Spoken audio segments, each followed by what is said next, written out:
Softypapa here from the Softypapa store with a real Japan treasure. Now, Tanuki figures, that's what this is, are not uncommon at all in Japan.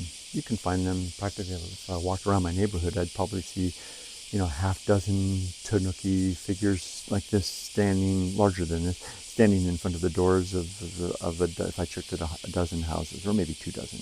Every third house probably has a Tanuki somewhere in the garden, in the foyer there, or right at the front door. And that's because they serve a particular purpose. But what you don't find very often is figures that are this small that are shaped like the real deal. Now what I mean by that is there's the real deal Tanuki statues like this, and then there's the caricatures and the kind of the artistic representation, more modern interpretations of Tanuki that you can find that are typically more common. Now normally a Tanuki like this would be about maybe a meter tall. Sometimes they can be up to a meter tall, half a meter tall. They're pretty big. They're garden ornaments. You put them on the porch for people to see. And there's a very particular reason for that, because they tell a story. And I will tell you that story right now.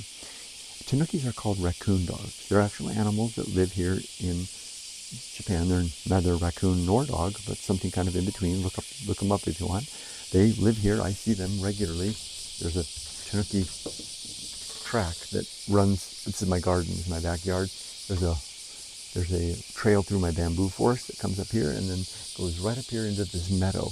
And I will sometimes see the Tanuki as a pair of them walking around out there hunting for grasshoppers or something. So imagine the Tanuki right out there. And they always, whenever they see me, they always have this look. They always look like they've been caught in the middle of something. Like, and they look just like this, but if you imagine a real animal, they kind of have that look on their face. Anyway, back to the story. These figures tell a cautionary tale. Now look at what it's doing. It's got a flask of sake here. It's got a big old pot belly. It's got a ledger there. And it's got these enormous swollen testicles and a small little weenie. Okay? And look at that face, look on its face. So these are placed at the front door of the house. And the idea is you're sending a message. This is the way that it was told to me.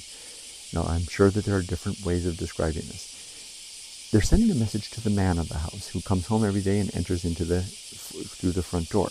By looking at this, it's saying, be careful how much you drink the sake. Because if you drink too much, you're going to get a pot belly. You're going to go into debt. There's the ledger, the creditor's book. And most worrying of all, you're going to want to have sex, witness the large swollen testicles, but look at that little tiny weenie. You ain't going to be able to perform. Quite a lot tied up in this imagery right here. I like it. Now let's take a closer look. All right, this little Tanuki in the dawning light here, nicely illuminated, is made of ceramic. It's quite weighty and hefty. It's probably, I would say, gosh, it's got to be, 30, 40, could be 50 years old or so. Sometimes you just get a feel by looking at the patina of age, right? Although it's hard to be exactly sure. Let's take a more detailed look. There we go, nicely zoomed in. It was handmade. You can see how all these little bits and pieces were put together, formed along here.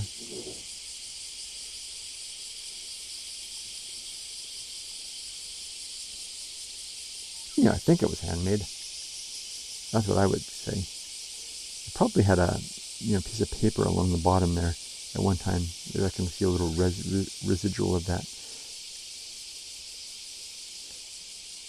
Now there's no significant damage. It does have some marks and bits from age. Is that the damage? No, that's not damage. That's fine. I thought that might be broken right there. That's fine. Along the ledger there. Just little chips and marks, like there's no, that's not even a chip there. That's just natural. It's in great shape, in fact. I wish you could feel it. It's quite heavy and hefty. This is a really solid piece. So I've told you about the date. I made the age. I've told you the story of the Tanuki, and I've given you an idea about its condition. If you'd like to have this wonderful little statue, which is very rare for me to see, like I said, I see Tanuki a lot, big ones sometimes. I see a lot of stylized newer ones, but I don't find this, the real deal, in this diminutive size, small enough to actually ship. check it out. There'll be a link down in the description. Check the shipping price. It is kind of heavy, so the shipping might be a little more than usual. I'm usually try to get my shipping prices on par with what reality is. You know, fold in a little bit for the materials, etc. So this one's going to be a little bit higher because it's you know, ceramic. If you almost feel solid, it's really, but I don't know that it is, but maybe it is.